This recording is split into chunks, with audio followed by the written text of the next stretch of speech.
kita bersua kembali dalam penghayatan kita, kuliah kita, kembara kita di alam firman, yang mana insya-Allah izinkan saya dalam sesi pada kali ini mengajak teman-teman jamaah yang saya hormati sekalian, kita meneruskan penghayatan kita pada surah Al-Humazah sehingga mudah-mudahan dapat kita mengakhirinya dalam sesi kali ini. Di hadapan kita cuma sekadar 2 minggu saja sebelum kita pergi meninggalkan tahun 2020 yang amat mencabar ini, dan kita mengharapkanlah sinar yang lebih cerah pada tahun hadapan dan tahun-tahun mendatang, di mana kita mengharapkan mudah-mudahan COVID yang sedang kita sama-sama alaminya sesuai dengan namanya COVID-19, dia berakhirlah pada 20 insya-Allah dan tidak menjangkau ke 21 walaupun imbas-imbasnya tu masih dijangkakan berterusan insya-Allah. Kita dahulukan insya-Allah pertemuan kita dengan Ummul Kitab Suratul Fatihah insya-Allah. A'udzubillahi minasyaitonir rajim. Bismillahirrahmanirrahim. Alhamdulillah. Ar-Rahmanir-Rahim. Iyyaka na'budu wa iyyaka nasta'in. Shiratal ladzina an'amta 'alaihim.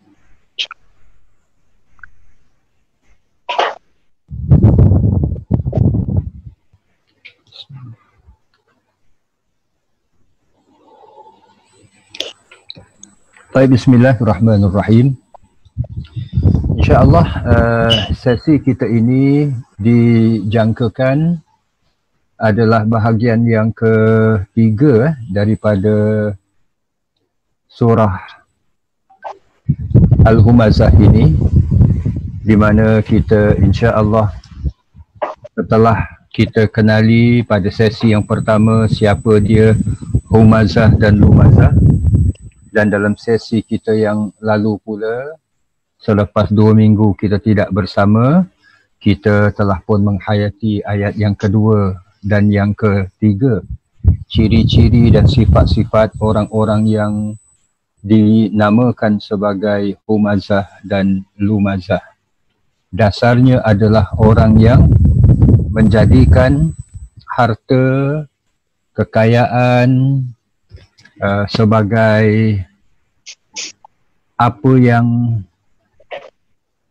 ada di benaknya. Orang-orang yang menjadi hamba kepada harta, yang mengumpulkannya, menghitung-hitungkannya, dan malah menyangka, dan bukan sekadar menyangka, malah meyakini bahawa dengan harta kekayaan ia dapat kekal selama-lamanya. Kekal berharta, kekal berkuasa, kekal berpengaruh, kekal menguasai orang lain dan sebagainya. InsyaAllah pada penutup bahagian ketiga ini kita akan menghayati ayat keempat sehingga akhir surah insya-Allah, iaitu Allah Subhanahu wa ta'ala menjelaskan bahawa apa yang yahsabu, apa yang diyakini dan disangka oleh Al-Humazah dan Lumazah ini sebenarnya adalah salah. Maka Allah Subhanahu wa ta'ala menjelaskan di mana kesudahannya. Walaupun mereka semasa hidup di dunia ini mereka merasakan mereka cukup berkuasa. Ana aktsaru minka malan wa walada. Aku lebih banyak harta dan juga anak penak daripadamu, seperti mana yang dikatakan oleh Al-Walid bin Al-Mughirah. Sebahagian riwayat menyatakan apa juga yang turut dikatakan oleh Al-As bin Wa'il. yang mana mereka ini akhirnya Allah sediakan satu tempat yang kekal abadi buat mereka. Itulah yang dinamakan Al-Hutamah. InsyaAllah kita sambung. A'udzubillahi minasyaitonirrajim. Ayat 4, 5 dan 6. Kalla, tidak sekali-kali. Layumbadhanna fil hutamah.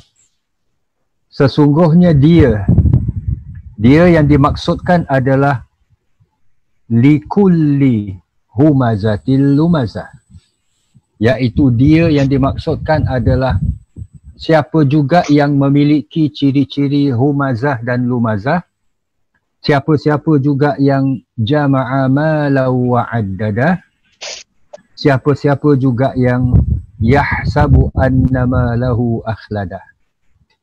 Dia akan dicampakkan ke dalam Al-Hutamah. Wa ma adraka mal hutamah. Dan apa jalannya engkau dapat mengetahui apa dia Hutamah itu? Dan ayat ke-6 Allah menjelaskan Narullahil muqadah. Al-Hutamah itu ialah api Allah. Al-muqadah, yang dinyalakan dengan perintahnya. So ini ayat 4, 5 dan 6 yang insya-Allah izinkan saya mengajak para jamaah kita menyelongkarnya. Pertama sekali di ayat keempat pada kelompok 3 ayat ini Allah berfirman kalla. Kita dah boleh dikatakan beberapa kali menemui perkataan kalla, iaitu yang telah pun sama-sama kita maklumi adalah sesuatu yang menafikan apa yang sebelumnya diperkatakan, dilakukan, dipercakapkan, diambil kira dan sebagainya, iaitu sesuatu yang menafikan. So Allah menafikan dakwaan dan jangkaan yahsabu tu tadi, jangkaan orang yang berharta dan berkedudukan. Jadi penafian ini adalah penafian yang menyeluruh. Kalla layumbazanna. Perkataan layumbazanna, dia pasti akan dicampakkan. Perkataan layumbazanna ini adalah sesuatu yang berbentuk ataupun kata-kata yang kalau diselami lebih mendalam, ia mengandungi suatu tindakan yang cukup keras dan ganas. Maknanya kalau diterjemahkan akan dicampakkan.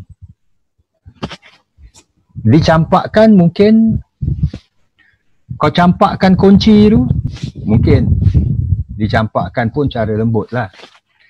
Tapi bila manusia itu dicampakkan, bermakna perbuatan mencampakkan manusia ke dalam hutamah ini ibaratlah kalau malaikat angkat, let's say lah orang itu maaf cakap al-humazah dan lumazah dan humazah ini tidak berbaju, contoh aja. So dia pakai seluar. So akan diangkat daripada seluarnya, iaitu di pinggangnya sampai kepada kakinya, kemudian dicampak. Itu layumbazanna. Itu layumbazanna.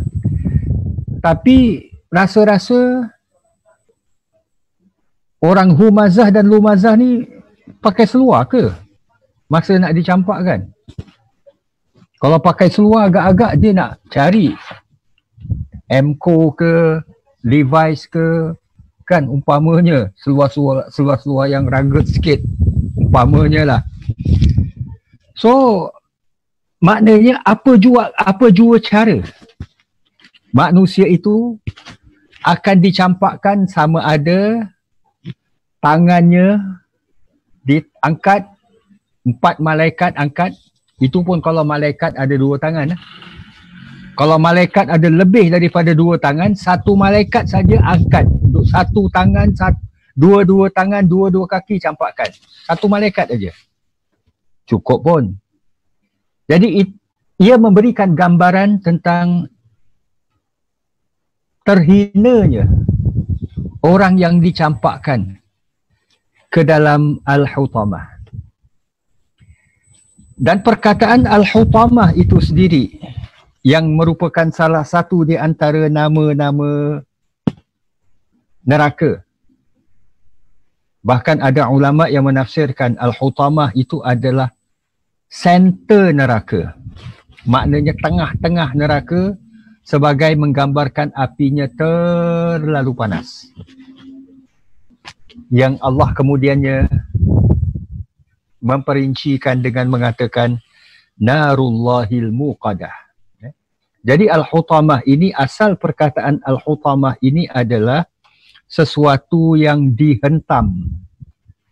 Dihentam maknanya sekali hentam saja hancur. Ibaratlah batu ke apa ke, lalu kita rejam ke tembok, sedangkan batu tu taklah begitu pejal sangat, lalu dia hancur. Ataupun kalau batu tu susah sangat, letaklah, kita ambil onde-onde ke apa ke, umpamanya lah, tak minat sangat onde-onde ni kan, so kita ambil, kita lempar kat mana, kat tembok, hancur. So perbuatan tersebut dinamakan Hutamah. Jadi sesuatu yang dilempar, yang dihentam, yang ditekan, yang dicampak, yang mana kesudahannya ia hancur. Sehingga orang pun, kalau onde-onde itu orang yang favourite makan onde-onde sekalipun, bila dah dihentam, dah dihancur, dah begitu bentuk rupanya, jadi tak selera. Jadi itu asal perkataan Al-Hutamah, sebagai memberikan gambaran bahawa neraka dinamakan demikian sebab ia akan menghancurkan. Agak-agaklah kalaulah siapa saja, contoh sajalah, pinjam nama Jerry Lewis ke apa ke, dicampakkan ke dalam neraka. Ni contoh saja, bukan Jerry Lewis yang kita kenal. Dicampakkan ke dalam neraka, lalu sampai orang tak kenal itu Jerry Lewis umpamanya. Jadi itu sifat Al-Hutamah. Jadi Allah Subhanahu wa ta'ala kemudian menyebutkan yang Al-Hutamah ini Narullah, neraka Allah ataupun api Allah. Asal perkataan nar ni adalah api. Jadi neraka tu pun sendiri api. Kalau kita perhatikan Narullah, Allah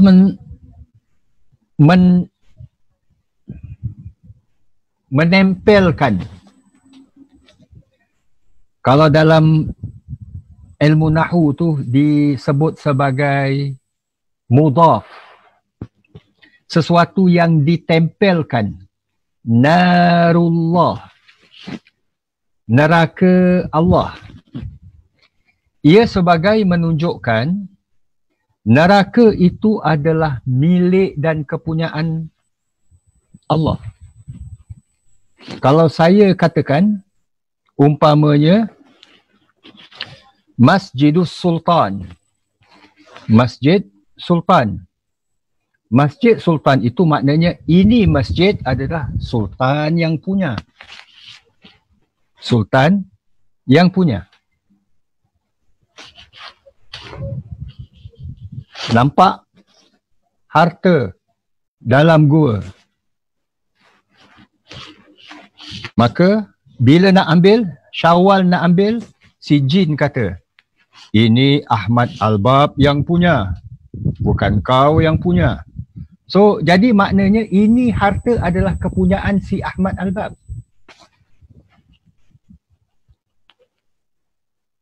Macam saya kalau katakanlah kitab saya, kitab Ali, contoh saja pinjam nama. Kitab Ali, maknanya kitab itu Ali yang punya. Jadi bila mana Allah katakan narullah, neraka Allah, maknanya neraka ini Allah yang punya. Kalau Allah yang punya, maknanya Allah nak buat macam mana pun Allah punya suka lah. Suka hati Allah lah. Kalau Allah nak apinya nyala kecil aja, ataupun apinya itu cantik aja, warna biru ke, warna kuning ke, warna merah ke, Allah punya suka lah. Allah nak bakar seseorang tu sekali masuk saja habis, ataupun biar bertahun-tahun baru dia habis, ini narullah. Dan narullah ini al-muqadah, yang dinyalakan. Saya rasa contoh ini pernah kita bawa. Kita bawa. Seorang tukang masak. Dia bila mana nak cepatkan masakan dia, api dia besarkan. Kalau umpamanya dia nak masak sesuatu, nak bakar prata ke apa ke, umpamanya dia nyalakan api, jirannya tu baru sampai, baru buka kasut, tetamu dia baru buka kasut, dia duduk dulu, relax. Jadi roti prata ni yang nak dipanaskan ni ready made lah dia pakai punya kan. So makan panas-panas sedap. Jadi biar tetamunya datang, duduk, rehat-rehat, santai-santai, bual-bual dulu, baru dihidangkan dengan roti prata tu lah. Maka roti prata tu api untuk memasak roti prata tu dinyalakan perlahan saja sesuai. Jadi maknanya api tu tidak dinyalakan kecuali bila diperlukan. Untuk untuk humazah dan lumazah, golongan orang-orang ini agak-agaklah malaikat yang nak masukkan ke dalam api neraka, nak campak humazah dan lumazah ni, malaikat mungkin berteriak humazah 302, lumazah 201 umpamanya lah, pinjam nombor je. So maka malaikat yang menyalakan api ni akan tahu, oh 302 ni akan dinyalakan api yang macam mana punya grade panasnya umpamanya. So ini al-muqadah, dinyalakan bila diperlukan. Macam kita katakan tadi lah, kalau nak masak, nak cepat, dia nyalakan api sebesar-besarnya. Kalau nak nak santai-santai saja, akan dinyalakan api perlahan. So akhirnya sebagai menunjukkan ia adalah dengan keizinan Allah Subhanahu wa ta'ala. Dan pada ayat kelima, mengapa perlu bertanya? Wa ma adraka mal hutamah. Bila mana Allah katakan kalla la yumbazanna fil hutamah, diselitkan pada ayat kelima, wa ma adraka mal hutamah. Mengapa perlu bertanya? Datang kita pula, kita tanya pula. Muslimin dan muslimat, jamaah yang saya hormati sekalian, kita sedia maklum, ini adalah merupakan metod dan cara Al-Quran untuk menimbulkan pertama sekali menarik perhatian. Kita sedia maklum, sirah sendiri menunjukkan bila mana mereka ini datang, bila mana mereka ini sedang duduk bincang-bincang, bercakap-cakap, bersembang-sembang. Bila mana mereka nampak Nabi SAW datang, mereka akan angkat kaki, mereka akan beredar, jalan. Jadi nak mendapatkan mereka untuk mendengar apa yang Nabi bakal sampaikan, ia adalah sesuatu yang bukan mudah Nabi lakukan. Namun bila mana kalau ada yang dah istilahnya tu dapat Nabi sampaikan, seseorang yang mungkin bila Nabi datang dia belum sempat angkat kaki jalan, maka nak menarik perhatian dia, menjadikan dia ini menumpukan perhatiannya terhadap apa yang Nabi sampaikan, mendengar, itu yang pertama. Kalaulah di samping mendengar, mahu memikirkan, itu yang kedua. Ia adalah sesuatu yang dianggap satu tahap yang bonus lah, tambahan. Jadi antara metod untuk menjadikan mereka ini mendengar, cara untuk membuatkan mereka ini berfikir, Al-Quran datangkan dalam bentuk pertanyaan. Kalau kita imbas macam salah satu di antara cara yang digalakkan bagi cikgu-cikgu, guru-guru yang mengajar untuk menarik perhatian ataupun menyebabkan anak-anak muridnya dalam classroom itu mendengar dengan khusyuk ataupun fokus, maka perlu ada soal jawab ini. Tak boleh tunggu sampai penghabisan baru tanya. Duk pakai nampak yang tidur kemudian bangun balik dia sempat jawab dan sebagainya. Jadi mengapa perlu bertanya? Ini adalah antara hikmah di balik cara Al-Quran untuk menarik perhatian, dan akhirnya bukan sekadar menarik perhatian, malah untuk menyebabkan mereka ini mendengar. So inilah 3 ayat, ayat 4, 5 dan 6. Kemudian pada penutup surah Al-Humazah ini, ayat 7, 8 dan 9, Allah Subhanahu wa ta'ala memperincikan orang yang dilayumbazanna, yang dicampakkan ke dalam hutamah, yang akhirnya menjadikan dia ini hancur lebur sampai orang pun tak boleh kenal kerana dibakar oleh narullah ini. Allah menjelaskan sifat al-hutamah ini, allati tattali'u 'ala al-afidah, yang naik menjulang, 'alal afidah, ke hati.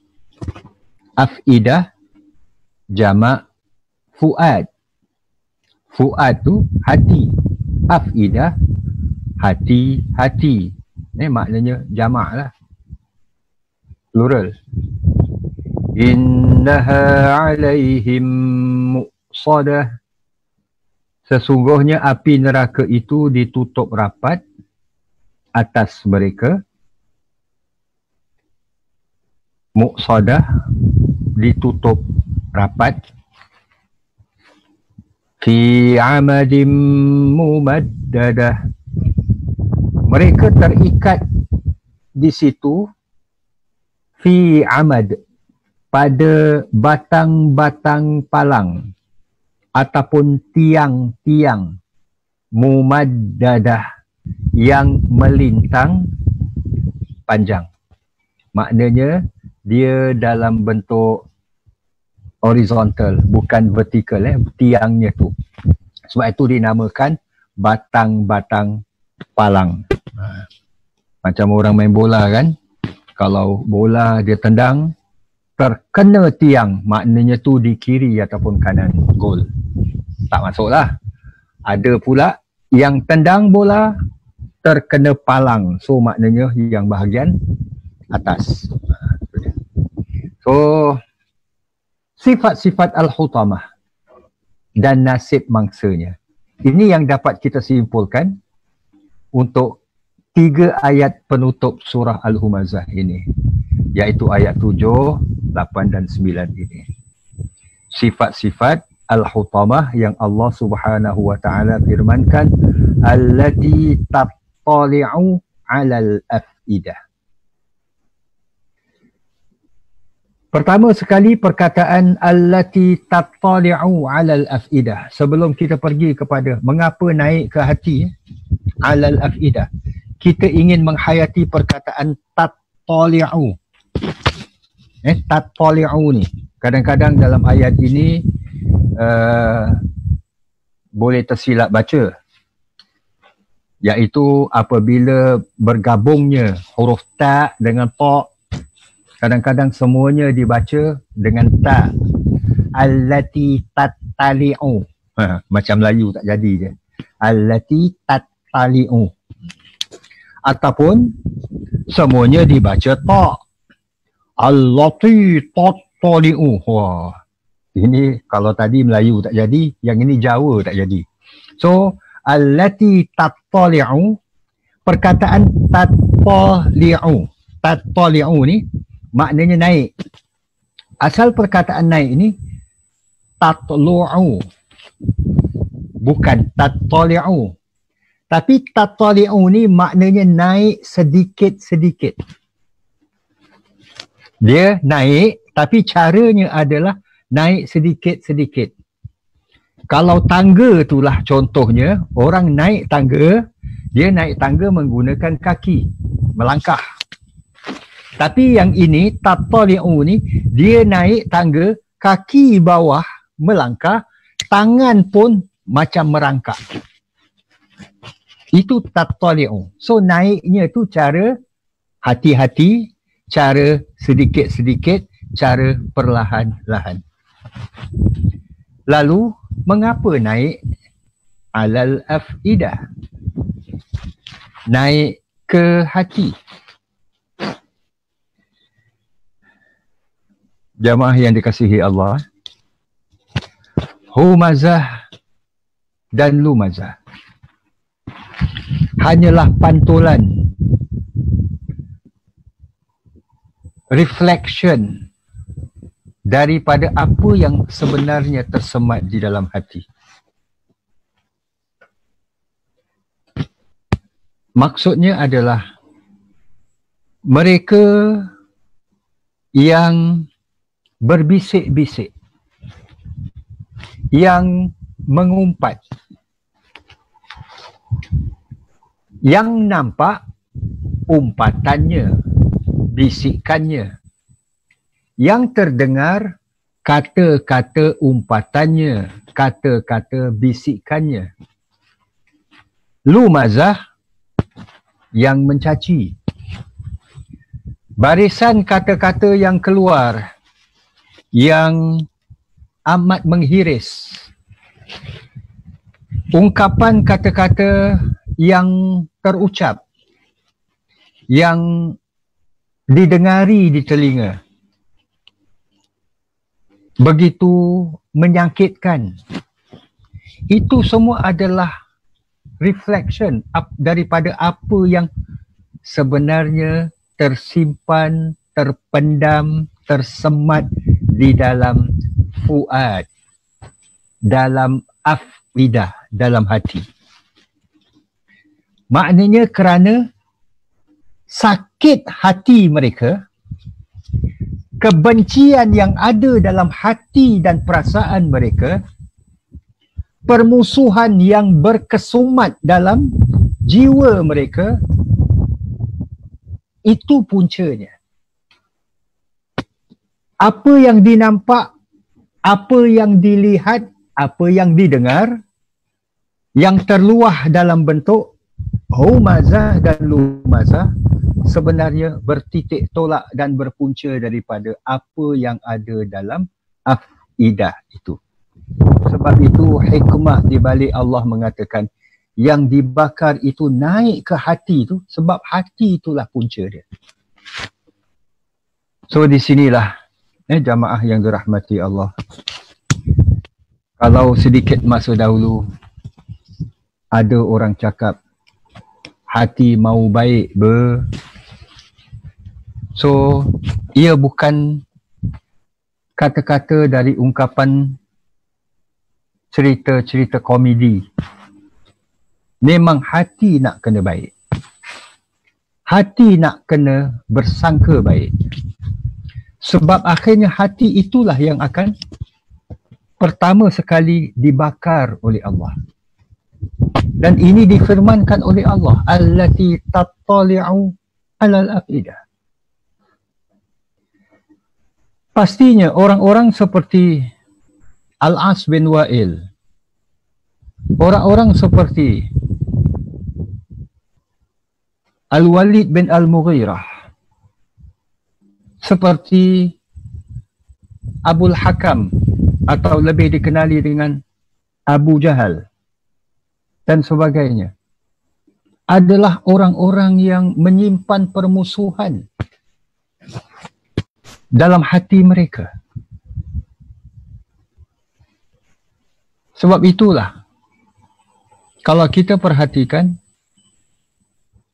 Allah Subhanahu wa ta'ala di awal-awal hari perintah kepada Nabi untuk menjadi seorang da'i, berdakwah, dalam surah Al-Muddassir 5 ayat pertama yang Allah firmankan, ya ayyuhal muddassir, wahai orang yang berada di dalam selimut, qum fa'anzir, bangunlah, berikan peringatan, wa rabbaka fakabbir, dan Tuhan kamu hendaklah kamu agungkan, kamu besarkan, wa thiyabaka fatahhir, dan juga pakaianmu hendaklah kamu sucikan. Sebahagian ulama dalam menafsirkan ayat dan pakaianmu hendaklah engkau sucikan, bukan bermakna pakaian luaran. Kalau pakaian luaran, cuci itu dengan sabun, dengan air, dah bersih dah. Tapi pakaian yang dimaksudkan di sini adalah jiwa kamu, hati kamu, fikiran kamu, hendaklah kamu sucikan. Apabila datang, dan ini telah pun sama-sama kita hayatinya dalam surah Abasa, apabila baginda sallallahu alaihi wasallam didatangi oleh Ibnu Ummi Maktum yang buta, Nabi memasamkan, mengerutkan wajah baginda, memasamkan wajah baginda, berpaling daripada anja'ahul a'ma, orang buta yang datang ini. Allah menegur dengan Allah mengatakan, wa ma yudrika la'allahu yazakka, manalah engkau tahu yang dia datang itu adalah untuk mensucikan jiwanya.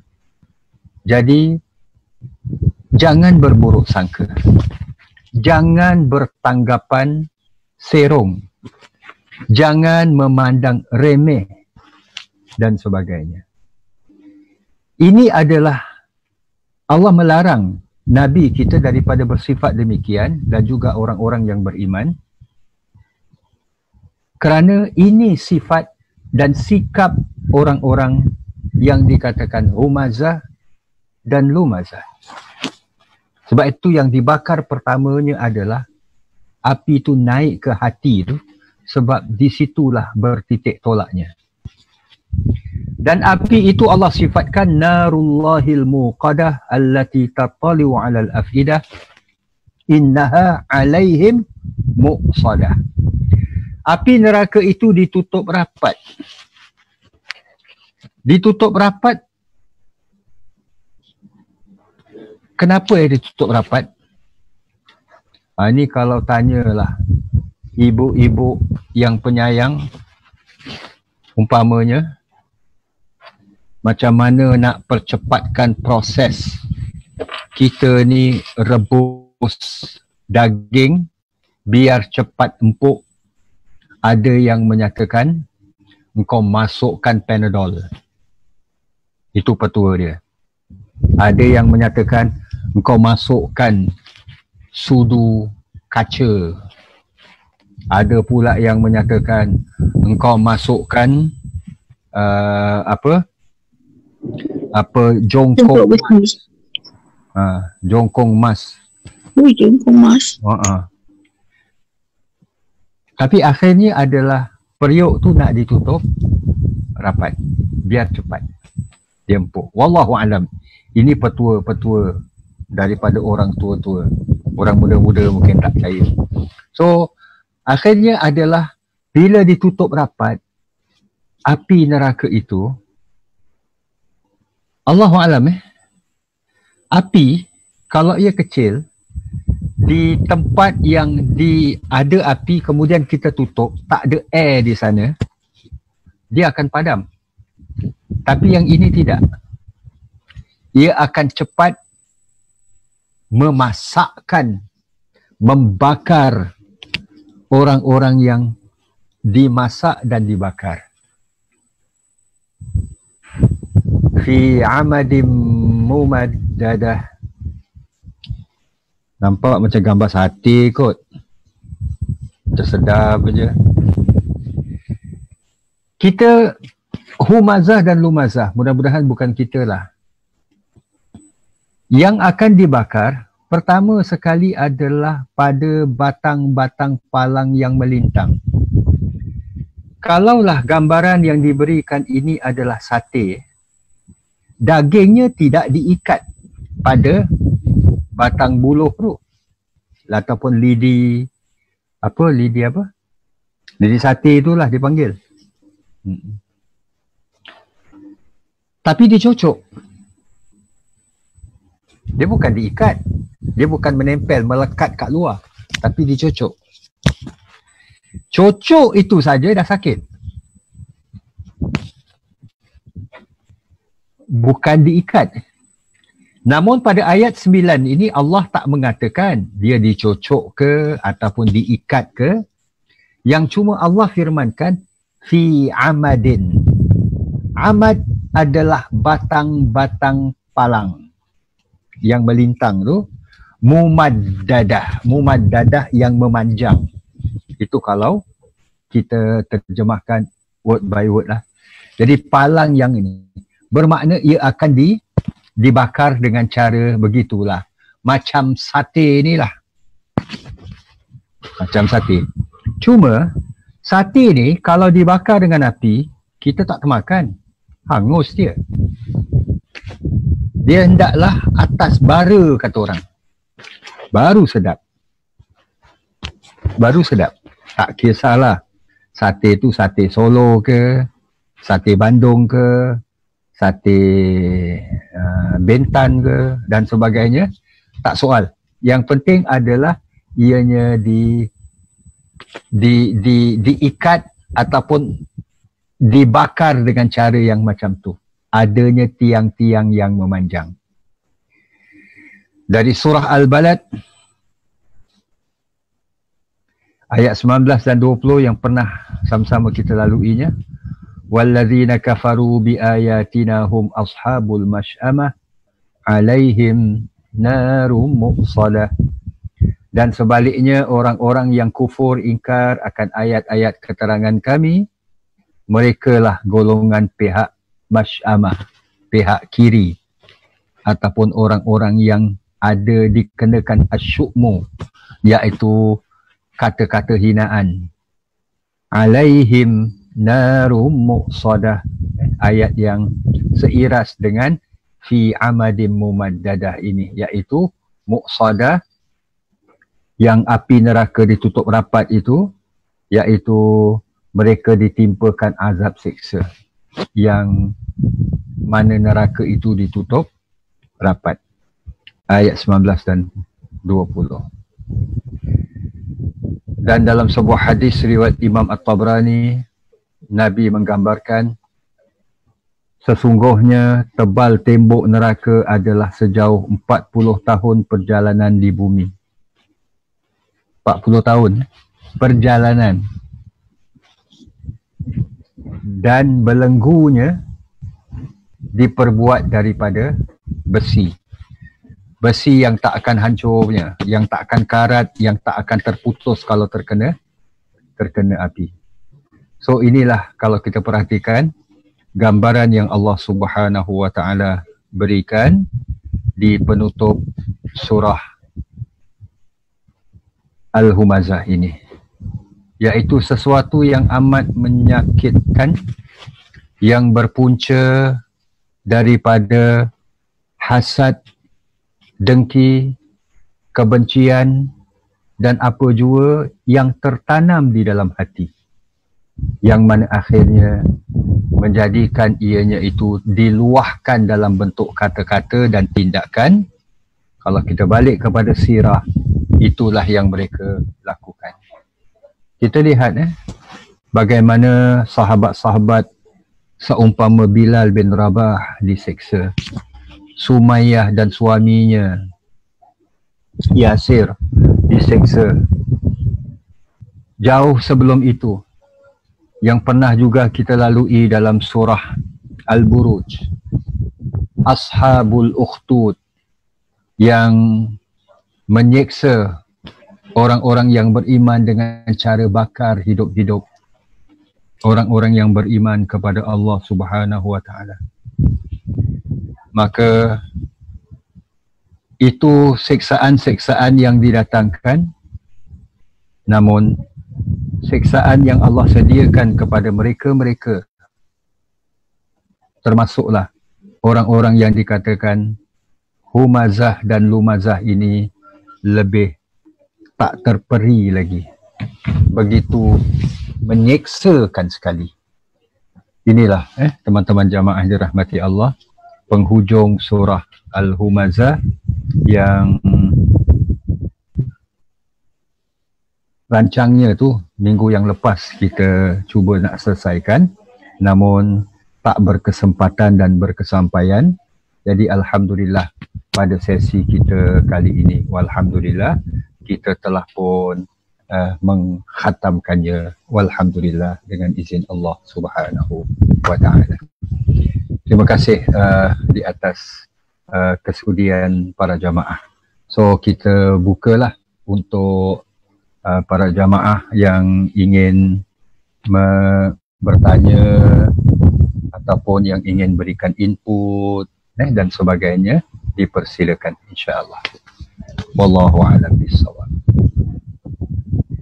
Kita banyak lagi masa insya-Allah. Ustaz Zubair beliau tak perlu bergegas ke masjid insya-Allah pada hari ini. Insya-Allah. Naam Tuanku Sultan, silakan kalau ada apa-apa. Masya-Allah. Semuanya terang dan jelas Ustaz. Masya-Allah. Alhamdulillah. Bagus kan hari Ustaz. Kelas Ustaz semua disiplin. Ya ke? Masya-Allah. Oh, ini hari selalu tak disiplin lah. Nak bandingkan dengan kelas besok, lain. Oh. Sebab itu kelas besok kita bikin kelas fizikal dululah insya-Allah. Kita mulakan di MKS insya-Allah. Syukran Syekh. Dah nak mula datang physically Ustaz? Itu nanti anda explain bila kita nak berpisah nantilah insya-Allah. Alhamdulillah.